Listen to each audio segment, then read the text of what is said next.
Good morning students. Today's our topic is strength of acid or base.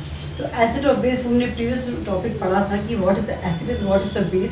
तो उसकी strength क्या है, यानी इसमें पावर कैसे है कि स्ट्रॉन्ग एसिड स्ट्रॉन्ग बेस है, ये डिपेंड करता है उसमें प्रेजेंट आयन से, उस सॉल्यूशन में प्रेजेंट आयन से.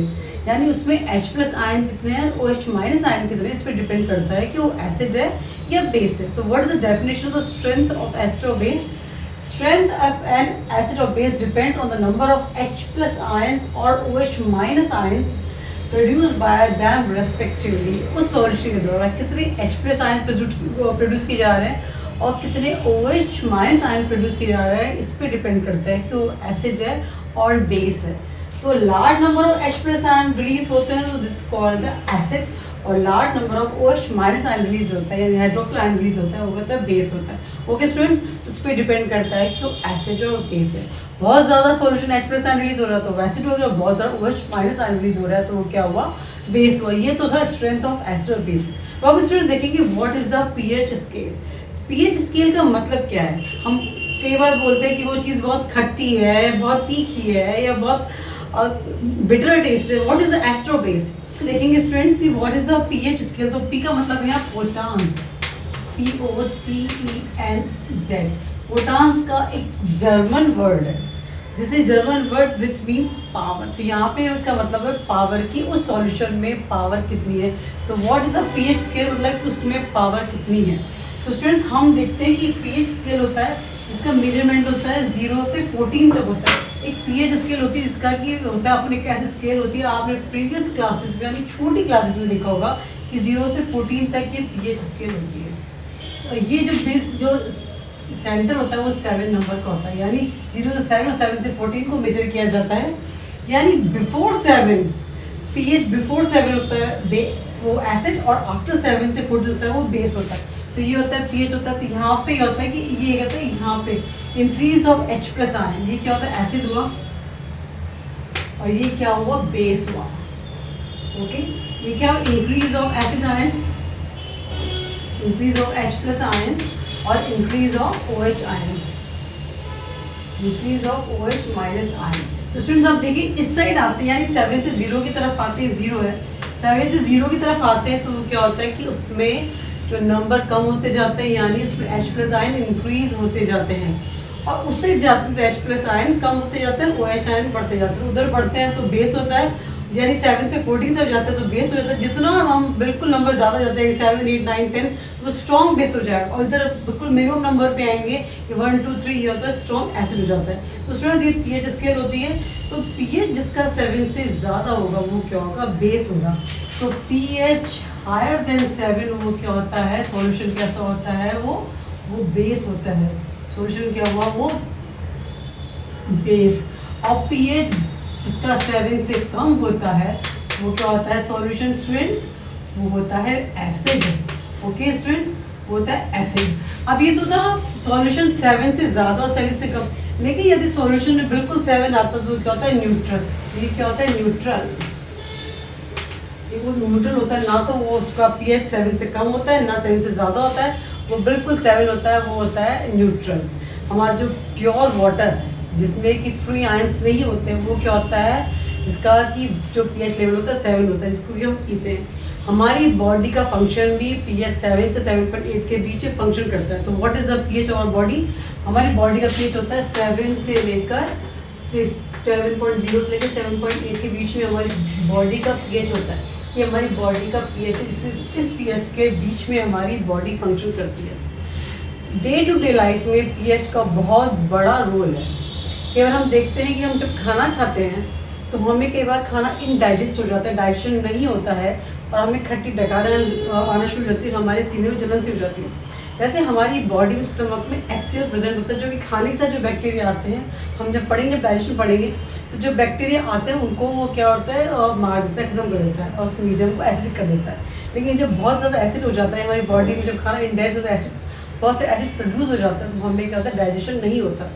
अब इस एसिड को न्यूट्रलाइज करने के लिए हम मिल्क ऑफ मैग्नीशिया पीते हैं, यानी कि एंटासिड लेते हैं जिसका कि पीएच लेवल होता है 10.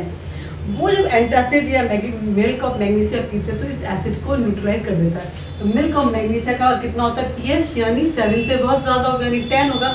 अब हम बेस को लेंगे तभी तो हमें खट्टी डकारें बंद होंगी, उस एसिड को खत्म करेंगे। ऐसे टाइम पे यदि आप लेमन और खा लेते हो तो आपकी तबीयत और बिगड़ जाएगी। इसलिए एसिड को खत्म करने के लिए हमें मिल्क ऑफ मैग्नीशिया यानी बेस को इस्तेमाल किया जाता है, जिससे कि एसिड का इफेक्ट कम हो जाए। जितने भी खट्टे फल हैं, जितने भी गैस्ट्रिक जूसेस होते हैं, उनका pH 1.1 होता है, यानी खट्टे होते हैं। यानी कहते हैं 1, ये 1, ये 2, ये 3, 4, 5, 6, ये 6, ये होता है सारे एसिड हो गए। अब यहाँ देखिए ये 8, ये 9, ये 10, 11, 12, ये 13, ये 14।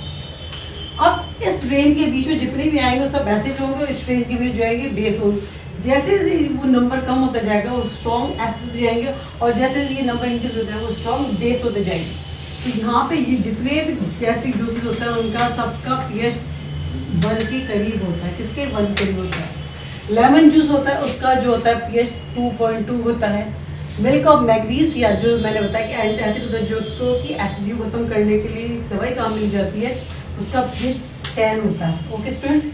और प्योर वाटर का pH कितना 7 होता है। हमारी बॉडी 7 से 7.8 के बीच में वर्क करती है। हम अक्सर सुनते हैं कि रेन एसिड हो रहा है, यानी बहुत गंदा पानी आ रहा है, बहुत फसलें खराब हो गई है, या हमारे जो पानी है बहुत सारे जानवर मर रहे हैं, एक्वेटिक जो वाटर जो एनिमल्स होते हैं वो मर रहे हैं। वो कैसे होता है, क्योंकि होता है जो रेन वाटर होती है, जब जितना पॉल्यूशन होगा तो सारा क्या होता है रेन एसिडिक पानी आ जाता है, जिसका एसिडिक रेन का जो होता है pH होता है एसिड रेन का, वो pH फ्रेंड्स 5.8 के करीब होता है। कितना 5.8, यानी 7 से नीचे आ रहा है, यानी कितना हो गया वो 5.6 5.8 के करीब होता है।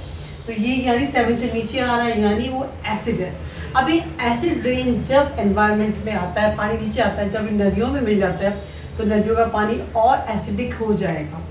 एसिडिक होने से क्या होगा कि जितने भी उसमें एक्वेटिक एनिमल्स होते हैं, यानी जितने भी मछलियाँ, मगरमच्छ, जितने भी जो पानी में रहने वाले जानवर वो सब मर जाएंगे या उनको प्रॉब्लम हो जाएगी, क्योंकि वहाँ का उनकी बॉडी का pH बिगड़ जाएगा। इसलिए एसिड रेन बहुत ख़राब होती है। ऐसे क्या होता है कि हम लोग जब रात को ब्रश नहीं करते हैं, जब छोटे बच्चों को कहते हैं कि रात को ब्रश करके सोइए, कहते हैं ना कि रात को ब्रश करिए, वो इसलिए कहते हैं क्योंकि जब हम खाना खाते हैं स्टूडेंट्स, तो जो खाना होता है वो मुंह में जो बैक्टीरिया होता है उस खाने को डिकेट सड़ाना शुरू करते हैं, ग्लूकोज में कन्वर्ट होता है और बहुत सारे एसिड रिलीज करते हैं। इस एसिड रिलीज करने से क्या होता है, जो हमारी बॉडी के दांतों का जो एनामल होता है, जो स्ट्रॉन्गेस्ट पार्ट होता है हमारी बॉडी का, जो वाइट जो इतना एनामल होता है, ये डिके होना शुरू हो जाता है, सड़ना शुरू हो जाता है, तभी मुँह में बदबू आना शुरू हो जाती है। तो इसीलिए हम बेस युक्त यानी उस एसिड के इफेक्ट को कम करने के लिए बेस युक्त टूथपेस्ट का यूज़ करना चाहिए। और रात को स्पेशली बच्चों को ध्यान रखना चाहिए कि ब्रश करके सोएं, कुछ भी मीठा खट्टा कुछ भी खाएं, वो एक्चुअली दांतों के जो फंस जाते हैं पार्टिकल्स। ब्रश करके सोएं। बच्चों तुम दूध पीते हो या आप लोग कुछ भी खाते पीते हो तो उसको मुंह को कुल्ला करके सोएं। Okay student. तो एसिड जो होता है बहुत ज़्यादा एसिड भी हमारी बॉडी को नुकसान कर देता है। अब देखिएगा जब हमें जो कई बार कहते हैं रेड चींटी काट जाती है या हनी भी जो मधुमक्खी काट जाती है तो वहाँ लाल हो जाता है, यानी उसमें एसिड होता है, इससे कि हमारी बॉडी में रैश हो जाता है। उस एसिड के इफेक्ट कम करने के लिए हमें बेकिंग सोडा को रब कर लीजिए। बेकिंग सोडा क्या होता है, बेस हो गया, तो उसमें क्या होता है उसको रब करने से उसका इफेक्ट कम हो जाता है। ऐसे एक नेटल लीफ होती है जिसका डंक हमें लग जाता है, जब पॉइंट लग जाता है तो भी वहाँ पे क्या होता है रेडनेस, जो मेथियोनिक एसिड होता है वो लगने से भी वहाँ पे क्या होता है रेडनेस हो जाती है। तो डे टू डे लाइफ में हमारी बॉडी में हमारी लाइफ में pH का बहुत बड़ा रोल है। वाटर जो होता है वो न्यूट्रल होता है, 7 जो होता है उसका 7 pH होता है। हमारी बॉडी 7 से 7.8 के बीच में फंक्शन करती है। एसिड रेंज होता है उसमें ध्यान रखिएगा, उसका pH 5.8 होता है। तो सब बातें को ध्यान रखनी पड़ेगी कि what is the pH of citric juices होते हैं। जितने आप नींबू खाते हो, संतरा खा, जितने भी खट्टे फल खाते हो उसमें सबका pH क्या होता है 7 से कम होता है। आंवला जो है उसका 7 से कम होता है। और जितने भी उतर जाते हैं वो वीक एसिड यानी स्ट्रॉन्ग बेस होना शुरू हो जाएंगे, उनका pH 7 से 14 होता है। Is it okay student? यानी जितना खट्टा फल उतना स्ट्रॉन्ग एसिड, ओके। और जिसका pH जितना कम उतना स्ट्रॉन्ग, जिसका pH जितना ज़्यादा उतना स्ट्रॉन्ग बेस। तो पीएच लेवल से हम मेजर करते हैं। ये पीएच स्केल क्या होता है? एक मेजरमेंट स्केल होती है, जैसे स्केल, तो एक मेजरमेंट स्केल होती है जिससे कि हम नापते हैं इसका पीएच कितना है, इसका पीएच 7 से कम है कि 7 से ज़्यादा है, यानी इसमें H+ आयन कितने हैं और OH- आयन कितने हैं। Okay student, this is the strength of acid base और what is the pH scale. Thanks for watching.